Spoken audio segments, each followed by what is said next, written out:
আসসালামু আলাইকুম প্রিয় এসএসসি 24 শিক্ষার্থী বন্ধুরা, তোমরা যারা মাত্র এসএসসি পরীক্ষা দেওয়ার পরেই তোমরা হয়তো প্রাস শব্দটার সাথে পরিচয় হয়েছো, বন্ধুদের মুখে শুনে হোক বা বই দেখতে যেয়ে হোক।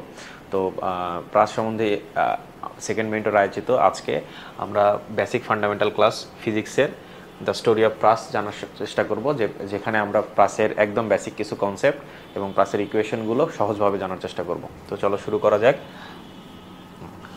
প্রথমে আমরা একটা প্রাসের একটা সংজ্ঞা দেখতে পাচ্ছি। এটা একটা ইনফর্মাল সংজ্ঞা, আমি আমার মতো করে লিখছি। প্রাস, অনেকে উচ্চারণ করে প্রাস বা প্রক্ষিপ্ত বস্তু, ইংরেজিতে নাম হচ্ছে প্রজেক্টাইল, সব একই টাইপের কথা। তো আমরা চলো একবার সংজ্ঞাটা পড়ে নিই কি বলতেছে। প্রাস বা প্রক্ষিপ্ত বস্তু হচ্ছে এমন 2D বা 3D গতির বস্তু যা অনুভূমিকের সাথে তির্যকভাবে নিক্ষিপ্ত হবার পর মহাকর্ষীয় ত্বরণের প্রভাবে বাতাসের ভেতর দিয়ে বক্রপথে চলাচল করে। আমরা যদি একটু সুন্দর করে, তোমাদের উচিত হবে ভিডিওটা পজ করে সংজ্ঞাটা আরেকবার নিজে নিজে পড়া। তো যাই হোক, তো আমরা যদি সংজ্ঞাটা একটু ব্যবচ্ছেদ করার চেষ্টা করি, আমরা কি বলতেছি যে আমরা বলতেছি যে প্রাস বা প্রক্ষিপ্ত বস্তু বলতে যারা নিক্ষিপ্ত হয়ে গেছে এরকম একটা বস্তু বোঝাচ্ছে। এমন 2D বা 3D গতির বস্তু। 2D বা 3D গতির বস্তু বলতে কি বোঝাচ্ছে এটা আমরা একটু দেখার চেষ্টা করি। আমরা যারা ক্লাস 9-10 ফিজিক্সের গতিবিদ্যার অঙ্কগুলো করছি তারা আমরা খেয়াল করছি যে আমরা কি এই টাইপের অঙ্কগুলো করছি যে ধরো তুমি এখানে দাঁড়ায় আছো, তোমার সামনে একটা বাস আছে, হ্যাঁ, বাস থেকে ধরো সামথিং মিটার পিছনে তুমি আসো, বাস চলা শুরু করছে একটা ত্বরণে, তুমি সমবেগে যাওয়া শুরু করছো, কতক্ষণ পর বাসটা ধরতে পারবা, হ্যাঁ, এই টাইপের অঙ্ক করছো। এই অঙ্কগুলো করার সময় তোমরা খেয়াল করছো যে আমরা সব সময় আমরা ধরে নিচ্ছি হচ্ছে রাস্তাটা হচ্ছে সোজা, রাস্তাটা এরকম না, ঠিক আছে, এরকম না রাস্তা, এরকম না, ঠিক আছে, আমরা এরকম রাস্তা দেখছি, ঠিক আছে। তো আবার যখন আরেক ধরনের অঙ্ক করছি যে মাটি থেকে একটা বস্তু উপর দিকে ছুড়ে দেওয়া হয়েছে, সর্বোচ্চ উচ্চতায় কততে পৌঁছাইছে, কতক্ষণ উড্ডয়নকাল ছিল, তারপর হচ্ছে বল পড়তে কতক্ষণ সময় লাগবে, হ্যাঁ, কত বেগে ছুটছি বা নির্দিষ্ট উচ্চতা পর কত উচ্চতা ছিল, এই সংক্রান্ত যে অঙ্ক সেগুলোতে আমরা খেয়াল করছি যে আমাদের ধরে নেওয়া হয়েছে যে বস্তুটা সবসময় এই বরাবর চলাফেরা করে, চলাফেরা করে। আমরা কখনো ধরি নাই যে এই দিক দিয়ে মারছি বা আঘাত করছি বা ছুটছি সেটা এরকম করে পড়ছে, ঠিক আছে, এর একটা বক্রপথ ফলো করছে, এরকম কিন্তু আমরা ধরে নেই নাই। তোমাদের হয়তো তখন মাথায় আসতে পারে যদি হোয়াট ইফ যদি ওই রকম হয় বা এরকম বক্রপথে হয় তাহলে কি হইতে পারে, সেগুলোর আলোচনায় হচ্ছে 2D বা 3D গতির বস্তু যার একটা বিশেষ ফর্ম হচ্ছে প্রজেক্টাইল। হ্যাঁ, তো এখন 2D বা 3D গতির বস্তু বলতে আমরা কি বোঝাচ্ছি তোমাকে যদি আরেকবার দেখাই, আমরা একটু ভিন্নভাবে বোঝানোর চেষ্টা করি। সেটা হলো, ধরো এটা একটা ফুটবল মাঠ, হ্যাঁ, এটা একটা ফুটবল মাঠ, এখানে একটা গোল পোস্ট আছে, এখানে একটা গোল পোস্ট আছে, তুমি এখানে দাঁড়ায় আছো, কোনো কারণে দর্শক হোক বা সাইড প্লেয়ার হোক, যেই হোক, তুমি এখানে দাঁড়ায় আছো। তুমি দেখতেছো যে এখানে একজন ফুটবল প্লেয়ার বল নিয়ে দৌড়াদৌড়ি করতেছে, ঠিক আছে, সে ধরো এই পথটা ফলো করে দৌড়াদৌড়ি করতেছে, ঠিক আছে। তো যখন তুমি এখান থেকে দেখতেছো, তুমি খেয়াল করতেছো যে এই ফুটবল প্লেয়ার এখান থেকে যখন এখানে গেছে, সে এই যে এটাকে যদি আমরা ভূমি বলি, ঠিক আছে, ভূমি বলি, বা এটাকে যদি একটা কোঅর্ডিনেট সিস্টেমের মতো করে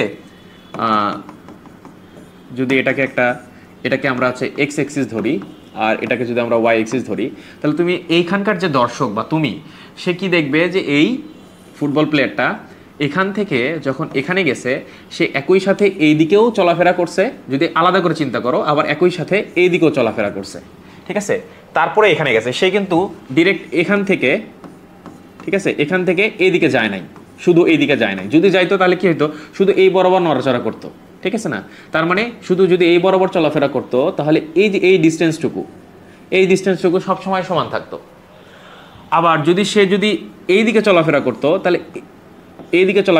তাহলে এই ডিস্টেন্সটুকু সবসময় সমান থাকতো, এই রেখার সমান্তরালে যেত, বা এক্স অক্ষের যদি এইদিকে যেত তাহলে এক্স অক্ষের সমান্তরালে যেত। কিন্তু তুমি দেখছো যে সে এখান থেকে এখানে গেছে, একটা বক্রপথ ফলো করে গেছে, বা সে চাইলে সোজা পথেও যেতে পারে, এখান থেকে এটা আই মানে ইনিশিয়াল, এখান থেকে টার্মিনাল টি পয়েন্টে গেছে, হ্যাঁ, এখান থেকে ওখানে গেছে, সেক্ষেত্রেও কিন্তু তুমি দেখতে পাচ্ছ যে সে একই সাথে এইদিকে গেছে, আবার একই সাথে হচ্ছে এইদিকে গেছে, ঠিক আছে না? এটাকে বলতেছে হচ্ছে 2D মোশন, ঠিক আছে? যে সে ভূমি বরাবরও গেছে, আর তুমি এটাকে যদি লম্ব চিন্তা করো, লম্ব বরাবরও চলাফেরা করছে তোমার সাপেক্ষে, তুমি যেভাবে দেখতেছো। আবার সুন্দর করে বলতে গেলে এক্স অক্ষ বরাবরও গেছে, ওয়াই অক্ষ বরাবরও গেছে। এটাকে বলতেছি আমরা হচ্ছে 2D বস্তুর গতি। হ্যাঁ, একইভাবে 3D হইতে পারে কি, যখন এই ফুটবল খেলোয়াড়টা ফুটবলটাকে পা দিয়ে আঘাত করছে উপর দিকে বা মাথা দ্বারা আঘাত করছে, সেটা হচ্ছে শূন্যে ভাসছে। এটা একটা 2D সারফেস, এর জন্য আমি হয়তো 3D ওইভাবে অঙ্কন করে দেখাতে পারতেছি না। তাহলে বুঝতেই পারতেছো যে সে এরকম করে এই পথে চলার সময় সে বস্তুটাকে বা বলটাকে হচ্ছে শূন্যে ভাসাইছে। তাহলে কিন্তু দেখবা যে তখন ওই বস্তুর যে গতিবেগ, সে এক্স অক্ষ বরাবরও ছিল, ওয়াই অক্ষ বরাবরও ছিল, আর শূন্যে মানে একটা হাইট বরাবরও সে উপর দিকে উঠতেছিল। সেটাও কিন্তু আমরা 3D গতির বস্তু হিসেবে ধরতে পারি, ঠিক আছে? তো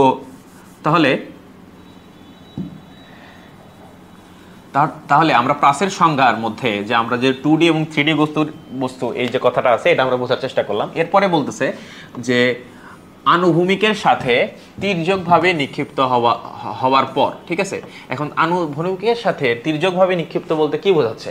সেটা বোঝাচ্ছে হচ্ছে যে কোনো বস্তু, সেই বস্তুটা নিক্ষিপ্ত হবে কি ভূমির সাথে। ধরো এটা যদি ভূমি হয়, ধরো এখানে একটা গাছ, এটা একটা গাছ, হ্যাঁ, এই গাছ, এটা ভূমি, গাছ আঁকাইলাম কারণ আমরা ভূমি বোঝার জন্য।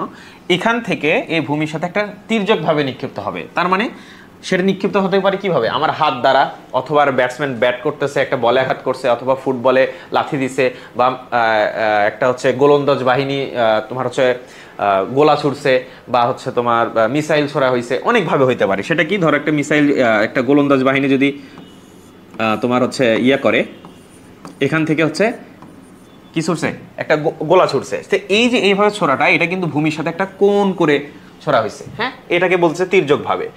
একইভাবে কেউ যদি ব্যাট করে, ব্যাট চালানোর সময় সে ভূমির সাথে কিন্তু একটা কোণ করে, মানে তির্যকভাবে সে যখন নিক্ষেপ করবে, সেটা কিন্তু প্রাসের মধ্যে পড়বে আর কি, ঠিক আছে? তো বলছে যা অনুভূমিকের সাথে তির্যকভাবে নিক্ষেপ করা হয়েছে, নট এই দিকে, ঠিক আছে, সমান্তরালে না, কিন্তু তির্যকভাবে, তার মানে একটা কোণ উৎপন্ন হবে ভূমির সাথে, ঠিক আছে?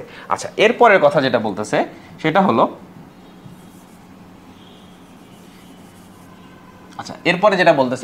যে মহাকর্ষীয় ত্বরণের প্রভাবে, ঠিক আছে, নিক্ষিপ্ত হবার পর মহাকর্ষীয় ত্বরণের প্রভাবে। তো এর অর্থ হচ্ছে যে যখন বলটা আমরা ছুটতেছি বা গোলাটা আমরা ছুটতেছি, তখন কি হচ্ছে, বল যখন ছুটতেছি আমার হাত দ্বারা আমি ফোর্স দিচ্ছি, বল যখন ছুটতেছি তখন কি হচ্ছে, ব্যাট দ্বারা আঘাত করতেছি, তারপর হচ্ছে ফুটবল যখন পায়ে লাথি দিচ্ছি, ছুটতেছি, তখন কি হচ্ছে, পায়ের ফোর্সটা হচ্ছে বলের উপরে আছে, ঠিক আছে? বা গোলা ছোড়ার ব্যাপারটাও সেম।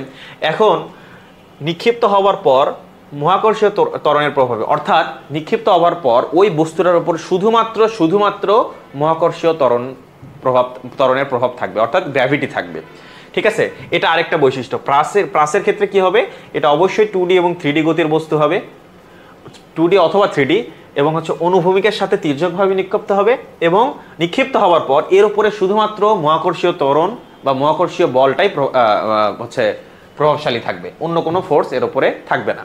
এরপরে বলতেছে বাতাসের ভেতর দিয়ে বক্রপথে চলাচল করে। বাতাসের ভেতর দিয়ে বললাম, এই বাতাস না হয় অন্য তরল হইতে পারে, অন্য গ্যাসও হইতে পারে, তরল হইতে পারে, যদিও সাধারণত ওইসব নিয়ে কনসিডার করা হয় না। তো বাতাসের ভিতর দিয়ে কেন ইম্পর্টেন্ট? বাতাসের ভিতর দিয়ে গেলে বাতাস একটা তাকে বাধাজনিত বল প্রয়োগ করবে। একটু আগে বললাম যে মহাকর্ষীয় ব্যতীত অন্য কোনো বল নাই, সেক্ষেত্রে বোঝানো হচ্ছে প্রধান কোনো বল নাই, ঠিক আছে? মহাকর্ষীয় ত্বরণ ছাড়া অন্য কোনো প্রধান কোনো বল যেটা তাকে এক্সেলারেট করবে, এরকম কোনো ফোর্স প্রজেক্টাইলের উপর বা প্রাসের উপর থাকে না।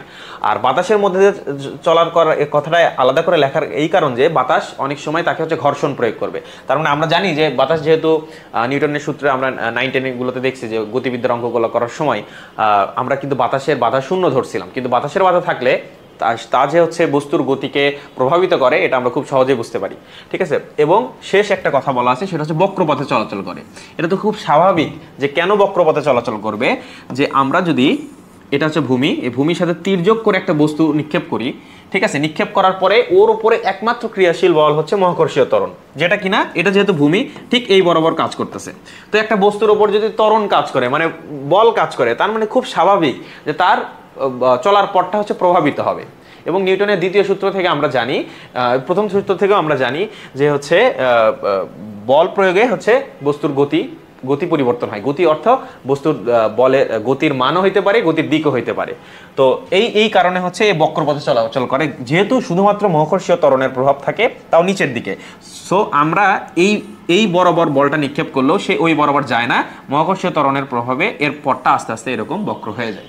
ঠিক আছে, এটা হচ্ছে প্রাস এবং প্রক্ষিপ্ত বস্তুর সংজ্ঞা, এবং তার হচ্ছে কয়েকটা ইম্পর্টেন্ট দিক। একটা হচ্ছে এটা 1 নম্বর ইম্পর্টেন্ট দিক, যেটা হচ্ছে 2D এবং 3D গতির বস্তু হবে। এটা 2 নম্বর ইম্পর্টেন্ট দিক, যেটা হচ্ছে অনুভূমিকের সাথে তির্যকভাবে নিক্ষিপ্ত হবে। এটা হচ্ছে মহাকর্ষীয় ত্বরণ এর প্রভাবে, এটা হচ্ছে শুধুমাত্র মহাকর্ষীয় ত্বরণের প্রভাব থাকবে, এটা হচ্ছে 3 নম্বর ইম্পর্টেন্ট দিক। 4 নম্বর ইম্পর্টেন্ট দিক হচ্ছে বাতাসের ভেতর দিয়ে হতে পারে বা অন্য কোনো তরল বা গ্যাসের ভিতর দিয়ে হতে পারে। 5 নাম্বার হচ্ছে বক্রপথে চলাচল করবে। এগুলোই হচ্ছে এই প্রাসের সংজ্ঞার হচ্ছে ইম্পর্টেন্ট দিক। ঠিক আছে, এখন হলো যে আমরা উচ্চ মাধ্যমিকে যে প্রাসটা পড়ব, এটা কিছুটা এর চেয়ে সংক্ষিপ্ত, এতটা জটিল না। সেটার কয়েকটা বৈশিষ্ট্য আছে। আমরা বলতেছিলাম হচ্ছে উচ্চ মাধ্যমিকে পঠিত প্রাসের বৈশিষ্ট্য, সেটা হচ্ছে কি 2D ও উলম্ব তলে সীমাবদ্ধ। ঠিক আছে, এই কথাটার অর্থ কি? 2D এবং উলম্ব তলে সীমাবদ্ধ অর্থ হচ্ছে, প্রথমত হচ্ছে উচ্চ মাধ্যমিক পঠিত প্রাসের বৈশিষ্ট্যের প্রথম বৈশিষ্ট্য হচ্ছে 2D, অর্থাৎ যে কোনো দুইটা তলে চলাচল করবে, এবং সে উলম্ব তলে সীমাবদ্ধ। আমরা একটু আগে দেখলাম যে এখানে আমি যদি দাঁড়ায় থাকি আর এটা যদি ফুটবল মাঠ হয়, এখানে যদি ফুটবল প্লেয়ার এরকম করে যদি দৌড়াদৌড়ি করে, ঠিক আছে, তাহলে এই কিন্তু একটা তলে সীমাবদ্ধ। কোন তল? সেই তলটা গঠন করছে হচ্ছে এই যে এই রেখা, ঠিক আছে, এই রেখাটা গঠন করছে এবং হচ্ছে এই রেখাটা, এই দুইটা রেখা মিলে যে তল গঠন করছে, যেটা আমরা বলতে পারি যে মাটি মানে ভূমি, সেই বা খেলার মাঠ, সেই তলে চলাফেরা করতেছে। ঠিক আছে, এটা কিন্তু একটা তলে চলাফেরা করতেছে। এখন আমরা যেহেতু বলছি 2D বস্তু সবসময় একটা তলে সীমাবদ্ধ থাকে, তো আমরা যেহেতু বলতেছি যে উচ্চ মাধ্যমিকে পঠিত প্রাসটা হচ্ছে 2D, তার মানে নিশ্চয়ই এরা কোনো একটা তলে সীমাবদ্ধ। সেটা কোন তল সেটা আমরা নির্দিষ্ট করে দিচ্ছে, উলম্ব তল। কারণ এখানে যদি উলম্ব না বলতো, 2D মানে কিন্তু এমন হইতে পারতো যে ধরো আমরা যদি একটা কার্তেশীয় স্থানাঙ্ক ব্যবস্থা আঁকি, এটা হচ্ছে x, এটা হচ্ছে y, ঠিক আছে, আমরা যদি z এক্সিসটা আঁকার চেষ্টা করি, ঠিক আছে, তাহলে 2D বলতে হতে পারতো হচ্ছে এরকম, ঠিক আছে, অর্থাৎ x এবং y তলে হচ্ছে চলমান, এরকম হইতে পারতো। আবার হইতে পারতো হচ্ছে z এবং x তলে, এরকম হইতে পারতো। আবার হইতে পারতো হচ্ছে y এবং z তলে, ঠিক আছে, অনেকভাবে হইতে পারতো, তাই না? তো এই জন্য এরা নির্দিষ্ট করেছে প্রাস হচ্ছে সেটাই যেটা হচ্ছে উলম্ব তলে সীমাবদ্ধ হইতে হবে। হ্যাঁ, সেটাই। আচ্ছা, এখন এটা যদি আমরা একটু ভিন্নভাবে বুঝতে চাই যে উলম্ব তলে চলাফেরা করা বলতে আমরা কি বোঝাচ্ছি, সেটা হলো ধরো এটা একটা ক্রিকেট মাঠ, এখানে হচ্ছে এটা ক্রিকেটের পিচ, এখানে একজন ব্যাটসম্যান ব্যাট করতেছে, এই দিক থেকে বল করা হচ্ছে।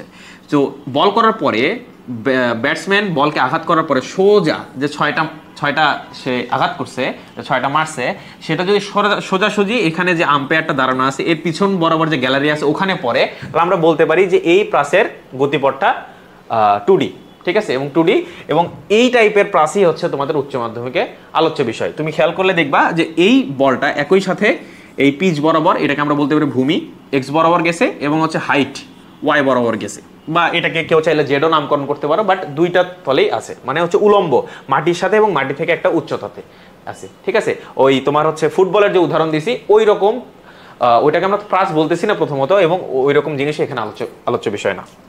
ঠিক আছে, এবং উচ্চ মাধ্যমিকে পঠিত প্রাসের ক্ষেত্রে আরেকটা ইম্পর্টেন্ট কথা হচ্ছে আমরা এখানে বায়ুর বাধাকে আমরা 0 ধরে নিয়েছি। ঠিক আছে, যেমন আমরা 9-10 এ উচ্চতা কোন একটা লম্ব বরাবর কোনো বল প্রয়োগ করলে বল ছুড়লে যে সেক্ষেত্রে যে আমরা বায়ুর বাধাটা 0 ধরে নিছি, ঠিক এখানেও বায়ুর বাধা 0 ধরে নিছি। আচ্ছা, এরপরে বলছে গতিপথ বক্র, এটা কেন বক্র এটা আমরা ব্যাখ্যা করছি।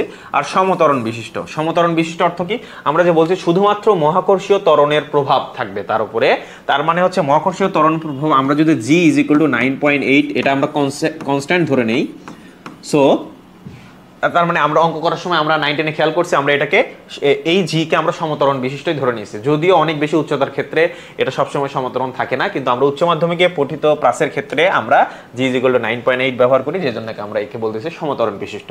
ঠিক আছে, তো আমরা প্রাসের সংজ্ঞা দেখার চেষ্টা করলাম, প্রাসের বৈশিষ্ট্য দেখার চেষ্টা করলাম।